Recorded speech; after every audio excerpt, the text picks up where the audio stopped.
Hi, this is Coach World TV. I'm Laurie Lawson, and tonight my guest is Dr. Steve Ruden. Hey, Dr. Steve Ruden. Hey, Laurie, how are you?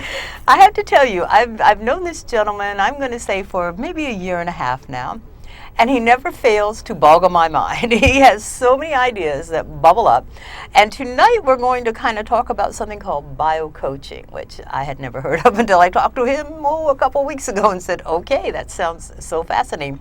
So, Dr. Ruden, where should we start on this? Well, first I would like to say that we have to do a shout out. A shout out to my Leica friends in Long Island Coaching Association.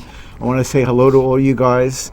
And I want you also to know that Laurie is my mentor. Oh. And anyone who really wants to learn coaching should seek her out. She is just top notch. So I would have had him on the show a lot sooner if I'd done that. I'm here because of you. Oh, and I've grown because of him. So we're going to talk about that. You know what? I'll tell them one little secret about you, and then we'll keep you a mystery man.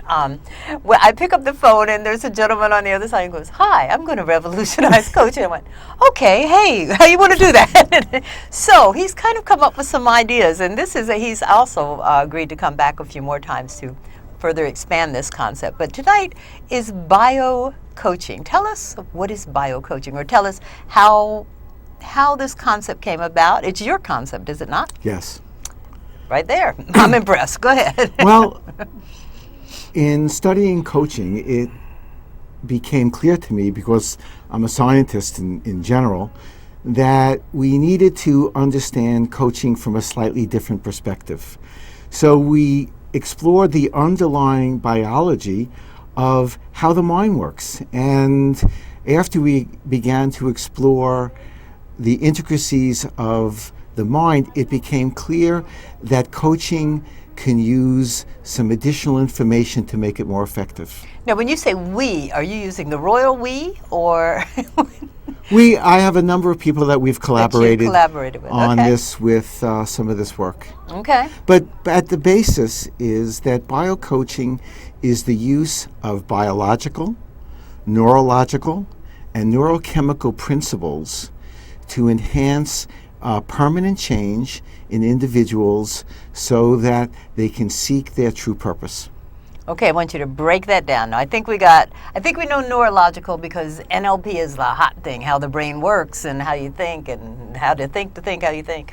So we got that one. So break the other two down. Biological is how the body works. Well, you're right. Okay. The issue that we start off with is the prime directive of all life, and that is to survive.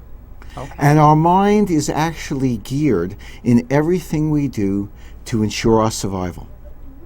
Okay. Every action, every movement, every thought is geared towards that. Now, there are other directives as well.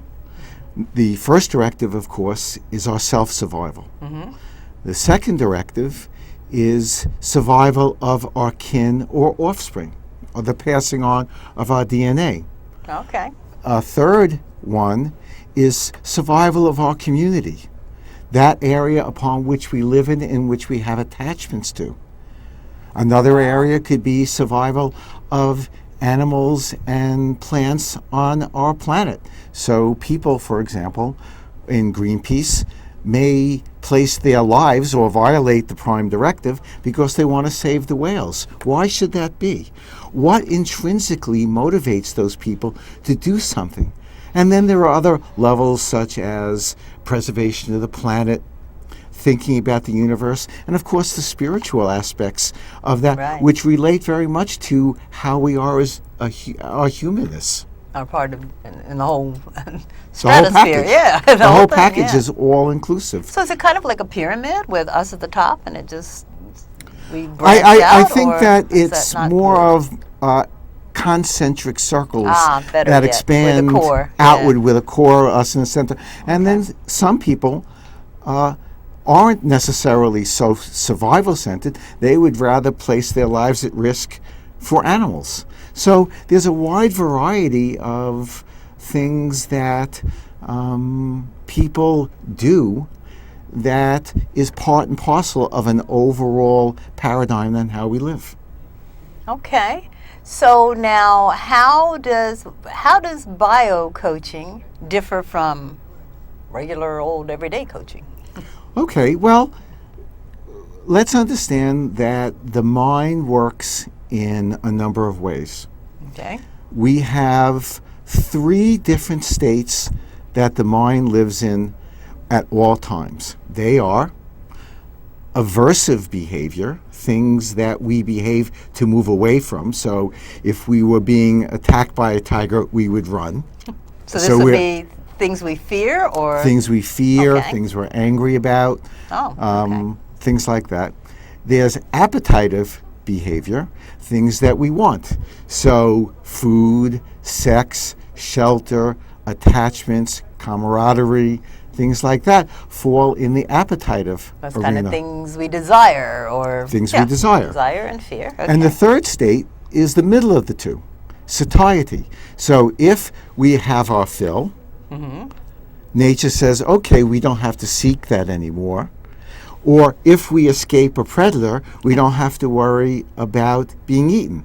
So the body allows for all 3 of these elements to be there, and that it's always a constant balance between safety, wanting, and normalcy, the center. So so we have adversity, desire, and in the middle is the balance. Satiety, where we've had our fill. Oh, okay. We've not, had our not fill of the necessarily food. permanent, but for now. No, it's and no. it's always fluid. It's always Right. Once you get, let's say, eating, for example, once you get your fill, there is a period called a refractory period where the brain says, I'm not hungry anymore, I don't have to look for it. But Okay. soon enough, the brain goes, I think I'm hungry. Maybe and some what ice do we cream, do? yeah. And then we go right to the refrigerator, whether we're really hungry or not. Exactly. So yeah. we have those 3. In addition, there is an emotional memory system that we deal with. And this memory system highlights the things that help us survive. So if, for example, we know where we can get food, and that's placed in our memory system. No. Cues and context around, let's say we see an orange tree, and we recognize that orange tree is having oranges. So our emotional memory system says, that's where I can get an orange. And it remembers that, so you can get an orange when you need it. Or if you hear the loud roar of a tiger, you can go, uh-oh, I have a problem and I have to get out of here. So this memory system is hardwired into our brain so that we can either find what we want or get away from what is going to not do us any good. Okay, so is it safe to say we're going to call it emotional memory system? We'll call it EMS. Right. It will sound like we know what we're talking. I'll sound like I know what I'm talking about. And is it safe to say that this is based on things that we've learned? It's like touching the stove. It's like, oh, hot, don't do that. You know, I think burn. there are both innate things that we Things that are- learn, okay. and from a aversive or threat standpoint, there are hardwired threats. So, for example, closed spaces, abandonment, open spaces, creepy, crawly things, things out of left field, pain, somatic pain, are things that we are hardwired not to avoid. And the brain understands these things and without thought responds. So we don't have to necessarily have been bitten by a snake. We just know if we see a snake, we need to get away from it. Right. I think if you are bitten by a snake, I think it's much more sensitive. That's your memory system for sure, yes. Yes. But, yeah. And then we have the memory system in the appetitive sense. So if you see a loved one, if you belong to a community, and that's what you seek, then that you remember these things so you can seek these things that fulfill those needs for you. Okay. So with all that, knowing all that, or just being told all that, how does that come into play with coaching? And well, let me backtrack. Let me say, what do you feel? Oh, that's not a good coaching question. But so is the coaching experience complete as it is, or do we need to incorporate this into our experience, as a coach? Why do we need to know this as a coach? Well, I think that coaching exists now in a model that's similar to cognitive workings. So in most coaching, we think about a goal, and that's something that's extrinsic to our own internal mechanisms. Bio-coaching, or coaching from within, allows us to develop patterns of behavior that work along with our biology. So if we can teach people how to use their biology to achieve their goals, it then is then owned by the individual more so than if it is outside themselves. Okay, I love that concept. I need it reinforced. Give me an example. Okay, if you're saying that, okay, a client comes to us and says, I want to lose 10 pounds. So the goal is 10 pounds, and we can get them to lose 10 pounds. What's wrong with that? There's nothing wrong with that, but as we all know in coaching, it's really not about the 10 pounds. Right. There are deeper issues. So if we look at the aversive appetite aspect of it, if we want to lose 10 pounds, you have fear that you will perceived as being overweight.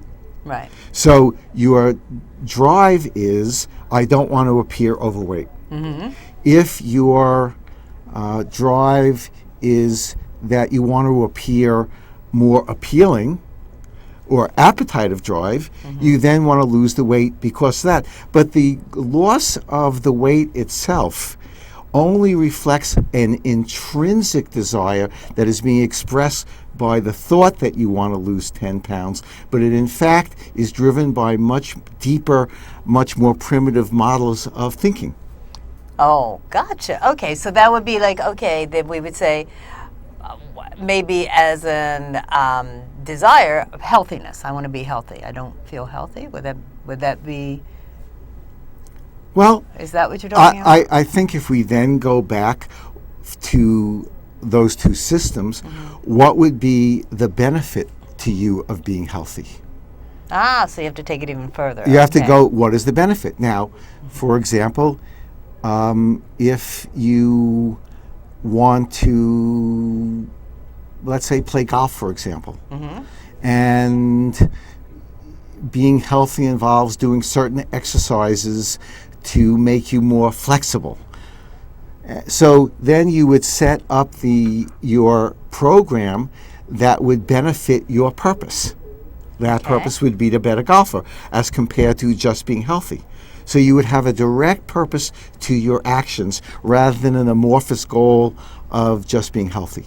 So you can then be directed to doing these things with a direct benefit that you would then accrue. Okay. So what are the steps that you use when working with your clients? And I'm starting to be a little jealous because I'm thinking it would be nice to be your client because you're really digging in there. What are the steps that you use when because we're all used to having clients come to us and say, okay, this is what I'd like, and it's like, okay, I'm going to ask you some really cool questions and hopefully you'll get there. What do you do that's a little different? Well, generally I have a 12-step program. Whoa, 12 steps. You and AA, okay. Me and AA. I think the most important step is the development of trust and rapport. Okay. Without trust and rapport, without creating a place in which good communication can occur, nothing can move forward. The second step in that space is the understanding of either the problem that you want to change or the desire upon which it is that you're looking to achieve. Now, is that always the case? Because I always think that sometimes the hardest question I ask is, what do you want? And everybody goes, what do I want? I never thought about that. Is that always the case? Is it always one or the other? Do you think? Yes. I always think it's either one. They either want to move away from something or towards something. Okay.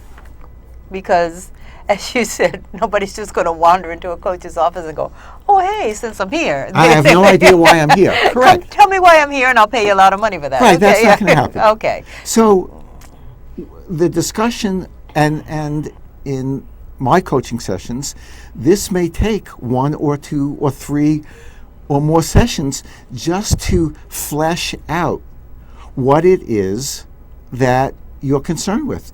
And actually, most of the time, it doesn't really come into the room into the 3rd or 4th session, because there's a process upon which the person has to go to think it through. Well, because I'm thinking, okay, going back to the lose 10 pounds, that could be the goal, but it's like, and you could proceed with that and you'd be very successful, but until you find out why, is it a desire? Are you trying to get away from something? Yeah, so I can see where that would not be your... That's not the whole picture. So the next step that we do, which is the 3rd step, is we try to uncover the what it is that you want. What is it that you really want? And then if we can discover the what, we then need to discover the why. Why is it that you want this? What do you feel, what purpose will this serve you as the achievement of this? So that it's not necessarily an end point. Losing the 10 pounds is not the end point. The purpose will then direct you to move beyond the end point and develop additional behaviors that will help you have healthier lives. Okay. There's the next step. And the next step, what we would do would be the development of an intrinsic belief. What is it that you internally believe would be the benefit of having this? And we have discussions about what it is that you believe. Now, how is that different between the why? Goes a little... The difference is that it requires one to make a commitment, which is the next step. You may want something, and you may be able to explain it, but until you have a deep-seated commitment to that issue, and what I mean by commitment is that you will see all of your world in relationship to that why by living in that commitment at that time, because everything will be filtered through that idea. Okay. After that, we develop strategies and tactics. Plan. An action plan upon which we then apply our belief system, our intrinsic beliefs, our commitment to an action plan. We then, after create the action plan, we then take action. And then we see how it plays out. Many people take action and they keep doing the same thing, and they call that experience. But without reevaluation of how my actions are reflective to my why and my what and my outcomes, we can't change course if it goes awry. So we have actions. So it's kind of like evaluate and adjust if necessary. Evaluate, adjust, evaluate, act, until one develops a self-awareness of your desire. And this self-awareness is so interesting because once you become self-aware, which is part of the process, you are then able to know whether or not you're on track. Because if you move off track, something intrinsically in you said, this doesn't feel right anymore. I'm moving away from what my commitment is. Or if you're online with your track, you go, this really feels exactly correct. I'm cooking today, yeah. And after that becomes the last step. Oh. And the last step is self-actualizing behavior. That after you develop sufficient awareness, all behavior then creates the outcome or the purpose that you stated in the beginning, and then you just live in the purpose, your commitment, and you self-actualize into the new you that you have committed to down earlier in the program. Do I hear you saying, and I hope I'm not making it, no, I know I'm making it too simplistic, but do I hear you saying that a coach can get you to that point, and then after you're at the self-actualization point, you're kind of your own coach? You just feel it's intrinsic, as you say. It's an inborn thing that you've created. My training says from the moment that you start coaching, your job is to make sure that that person can coach themselves. Wow, I love that concept. Because at the end of the day, if a person needs a babysitter to make them achieve that goal, the minute that accountability is gone, they will revert back to their old behavior and gain those 10 pounds back as rapidly as they possibly can. So it is the coach's primary directive to create a circumstance in which their client then becomes their own coach and allows them to grow without continued monitoring. Not to say, honestly, that my clients come back to me continually because they come into things that, or obstacles that, or barriers that they're not clear how to overcome, and may need some coaching in that regard. But they recognize these barriers to their purpose, and then they come back to me and say, "Okay, I'm confronted with this problem." So, for example, I had a client came in, and he was a shoe salesman, very good shoe salesman, but he hated his job. Absolutely, the people he worked for were terrible. And he worked hard, he did great for them, and they fired him. They wanted, he was someone in his 50s, so they wanted someone in their 20s. So we had been talking about how to make his work more enjoyable, but now he was confronted with a new barrier. I no longer have a job.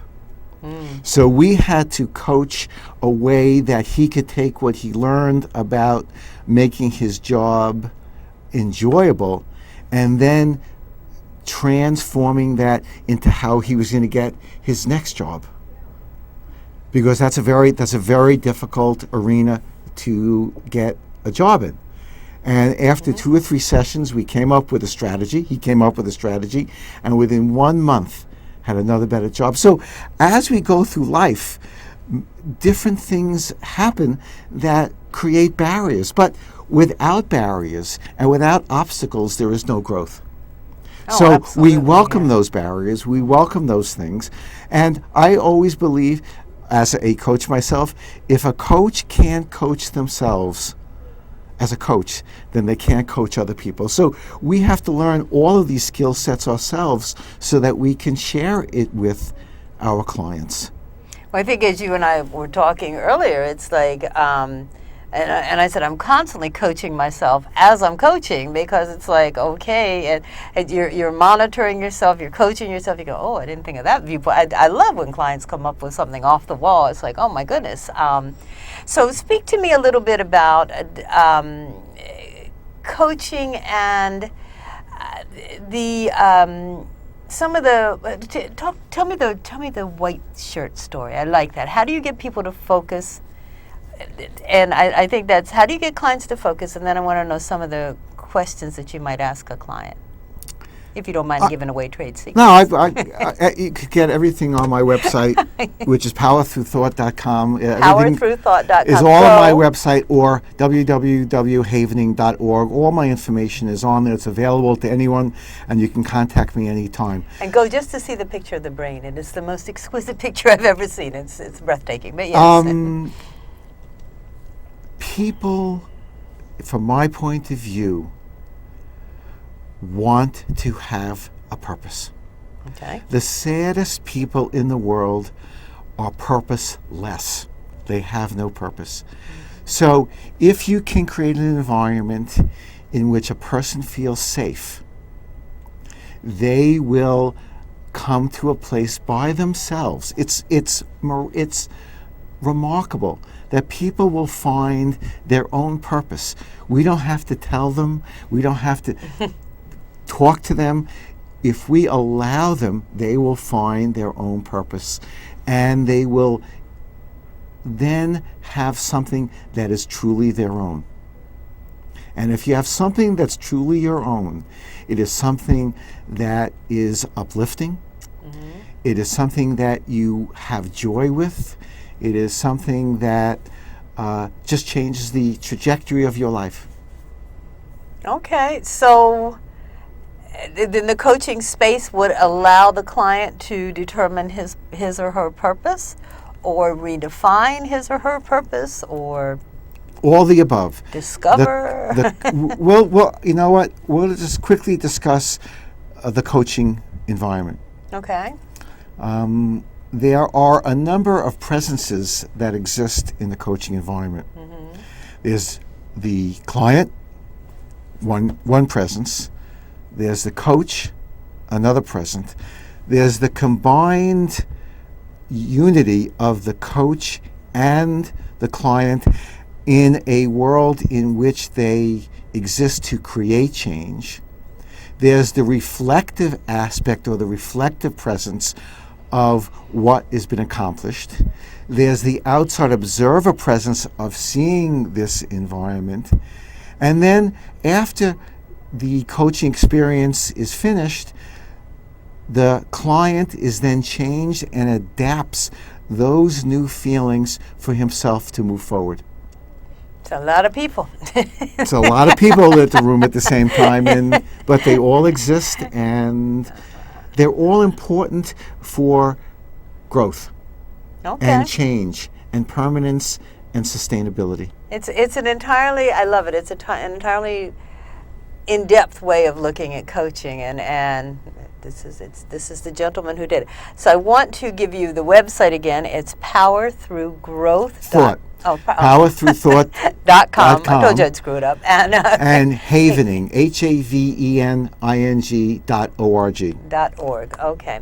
You can find out a lot of stuff, and he gives away a lot of stuff on there, just an informational person. I want to thank you because he went through the hells of Long Island Expressway and traffic jams to get here, and he's coming back, which is great. He's going to share. So thank you, Dr. Ruden. I would